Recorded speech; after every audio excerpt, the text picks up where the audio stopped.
తిరిగి BCN news కి స్వాగతం. దళిత క్రైస్తవులకు ఎస్సీ హోదా కల్పించాలని డిమాండ్ చేస్తూ అంబేద్కర్ కోనసీమ జిల్లా అమలాపురంలో జిల్లా క్రైస్తవ సంఘాల సమావేశం నిర్వహించారు.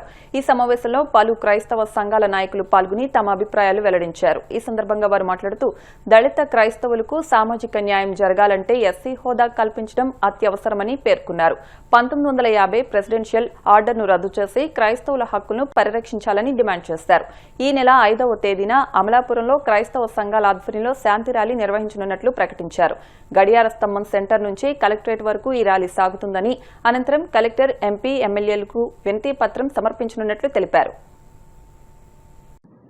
క్రైస్తవుల ఐక్యత వర్ధిల్లాలి, దళిత క్రైస్తవులకు ఎస్సీ హోదా కల్పించాలనేటువంటి ఉద్దేశంతో అమలాపురంలో గడియార స్తంభం దగ్గర నుండి ఎమ్మెల్యే గారి ఆఫీస్ వరకు, ఎమ్మెల్యే గారి ఆఫీస్ నుండి నల్లవంతుని వరకు మరి శాంతి ర్యాలీ చేయాలనేటువంటి కార్యక్రమాన్ని తలపెట్టడం జరిగింది. ఈ కార్యక్రమానికి ముఖ్య ఉద్దేశం ఏంటంటే 1950వ సంవత్సరంలో జరిగినటువంటి ప్రెసిడెంట్ ఆర్డర్ని మరి రద్దుపరచాలనేటువంటి ఉద్దేశంతో మేము దాన్ని ప్రభుత్వాన్ని కోరటం జరుగుతుంది.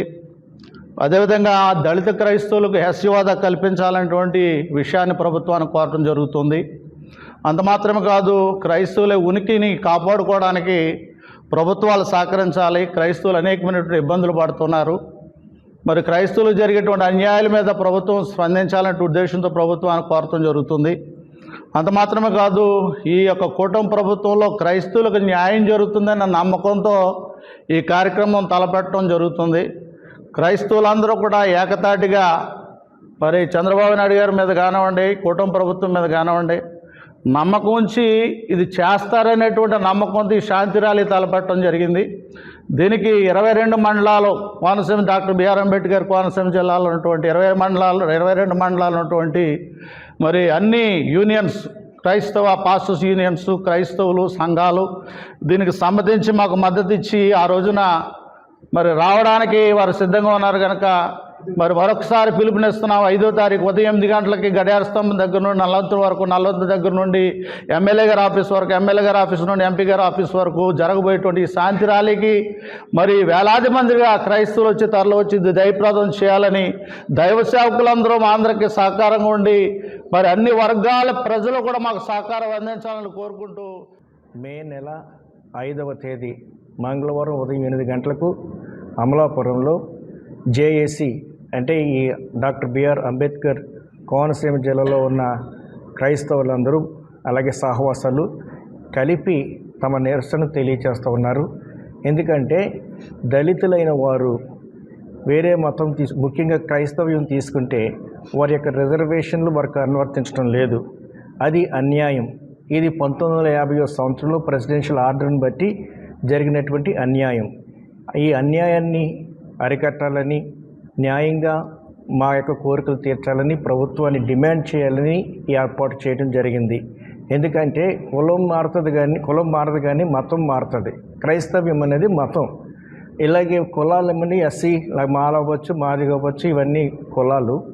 ఆ ప్రివిలేజెస్ మరి మాకు లేదు కాబట్టి ప్రత్యేకించి మేమందరం కూడా మాకు ఆ రాయితీలు ఇవ్వాలని తెలియజేస్తూ ఉన్నాం. విశ్వాసులు ఈ యొక్క సమావేశమును ఏర్పాటు చేసి నేటి దినమందు ఒక నిర్ణయం చేయడం జరిగింది. మే నెల 5వ తేదీన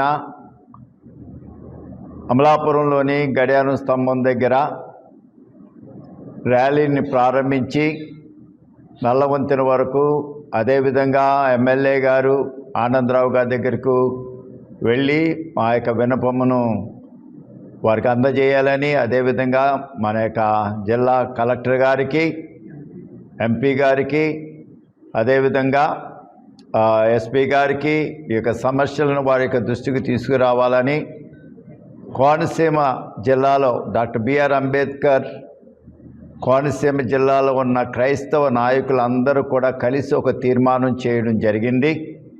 ఈ సమావేశంలో వివిధ ఫెలోషిప్ నాయకులు చేసిన తీర్మానం బట్టి ఈ యొక్క కార్యక్రమాన్ని మే నెల 5వ తేదీన ఏర్పాటు చేయడం జరిగింది. ఈ కార్యక్రమానికి క్రైస్తవ మతస్థులే కాదు, క్రైస్తవ విశ్వాసులు మాత్రమే కాదు, మరి మన భారతదేశం సెక్యులర్ దేశంగా ఉన్న కారణం బట్టి స్వతంత్రం వచ్చిన నాటి నుండి క్రైస్తవుల మీద వచ్చుచున్న మరి బాధలు అవనివ్వండి, అన్యాయం అవనివ్వండి, ఇది ఈ విషయంలో అంగీకరించిన వారందరూ కూడా మాతో ఏకీభవించి ఈ విషయంలో మీ యొక్క సహకారం కోరుకుంటున్నాం. గ్రామ స్థాయి నుంచి రాష్ట్ర స్థాయి వరకు సమిష్టి కృషితో టీడీపీని బలోపేతం చేసే విధంగా నడుచుకోవాలని పార్టీ పొలిట్ బ్యూరో సభ్యురాలు గంట్యాడ శ్రీదేవి అన్నారు. పొలిట్ బ్యూరో సభ్యురాలుగా నియమితులైన ఆమెను గజపతి నగరం టీడీపీ కార్యాలయంలో నియోజకవర్గ స్థాయి పార్టీ నాయకులు, కార్యకర్తలు పుష్పగుచ్చాలతో అభినందించారు. ఈ సందర్భంగా ఆమె మాట్లాడుతూ చిన్న చిన్న పొరపాట్లు ఉంటే సర్దుకుపోవాలని సూచించారు. తనపై ఎంతో నమ్మకంతో పార్టీ బాధ్యతను అప్పగించిందన్నారు. ముఖ్యమంత్రి చంద్రబాబు ఆశీస్సులతో మంత్రి కొండపల్లి శ్రీనివాస్ సూచనలు, సలహాలతో పార్టీని ముందుకు తీసుకెళ్తానని తెలిపారు. ఈవిడికి అహంకారం పెరిగిందేమో దయచేసి ఎప్పుడు అనుకోవద్దు. ఎప్పుడు అదే శ్రీదేవి హోదా కాదండి, ఇది ఎప్పుడు కూడా పదం అనేది హోదా కాదు, ఒక బాధ్యత. అలా బాధ్యత అనుకుంటేనే మనం ఏదైనా కార్యక్రమం చేయగలం. లేదనుకుంటే మనకి ఎలాగంటే ఒక అహంకారం తెలివించి సత్యసాయిబాబు గారు ఎప్పుడు అదే చెప్తారు, 5 అహంకారం ఉండకూడదు, ముఖ్యంగా అందులో పదవి అహంకారం. ఎందుకంటే పదవి అహంకారం ఉండేవాళ్ళు ఈ పని మీద దృష్టి పెట్టలేము. నాకు అది గౌరవిస్తారా లేదా, నమస్కారం చేస్తారా లేదా, నా ఫోటో వేస్తారా లేదా, నా దగ్గరికి వస్తారా లేదా, ఆ ఆలోచనలు వచ్చేస్తాయి. అలాగే ఎప్పుడు వచ్చినా మనం పని మీద దృష్టి పెట్టలేము. కనుక మనం ఏది చెయ్యక్కర్లేదు, ఏది ఆశించక్కర్లేదు, పని ఏది ఎప్పుడు కూడా దైవంగా భావిస్తాము. మన పెద్దలు, మన ముఖ్యంగా మన మంత్రివర్యులు, అలాగే మన గౌరవనీయులైన చంద్రబాబు నాయుడు గారు, లోకేష్ బాబు గారు పెట్టిన పథకాలు, కార్యక్రమాల గురించి చక్కగా ప్రజల్లో మనం ఎప్పుడు చేసాము. కలియుగ ప్రత్యక్ష దైవం తిరుమల శ్రీ వెంకటేశ్వర స్వామి వారిని సినీ నటుడు శరత్ కుమార్, ఆయన కుమార్తె వరలక్ష్మి దర్శించుకున్నారు. వీఐపీ విరామ దర్శన సమయంలో స్వామివారి సేవలో పాల్గొని మొక్కులు చెల్లించుకున్నారు. దర్శనానంతరం వీరికి రంగనాయకుల మండపంలో వేద పండితులు వేదాశ్రమంచనం అందించగా ఆలయాధికారులు స్వామివారి తీర్థ ప్రసాదాలు అందజేసి పట్టు వస్త్రంతో సత్కరించారు. జస్ట్ ఒక థ్యాంక్స్ గివింగ్ గా వచ్చాను. సరస్వతి సినిమా అందరూ చాలా బాగా చూసి చాలా మంచి రెస్పాన్స్ వచ్చింది. దానికోసం ఒక థ్యాంక్స్ కోసం వచ్చాను. అందరికి చాలా థ్యాంక్స్, చూసిన వాళ్ళు ప్రతి వాళ్ళకి చాలా థ్యాంక్స్. చాలా బాగా జరిగింది. ఈ రోజు ఇలాంటి విషయం నేను అట్లా ఈ టెంపుల్ కి ఎన్నిసార్లు వచ్చాను, ఇంత బాగా దర్శనం నాకు ఎప్పుడు దొరకలేదు. బట్ ఐ థింక్ ఆయన పిలిచారంటే మేము రావాలి. సో దానికోసం చాలా చాలా థ్యాంక్స్. అమ్మ లాస్ట్ ఇయర్ చనిపోయారు, కొండపతి రాకూడదని చెప్పకుండా చేయడంతో ఇది బాగా జరిగింది. గొంతు పోయిందండి, సో దానివల్ల జాస్తి అవ్వలేదు. సో దర్శనం చాలా బాగా జరిగింది. ఏమేమి కోరిక దేవుడు జరిగింది అన్నీ దొరుకుతున్నాయి. వార్తలు ముగించే ముందు ముఖ్యాంశాలు మరొకసారి.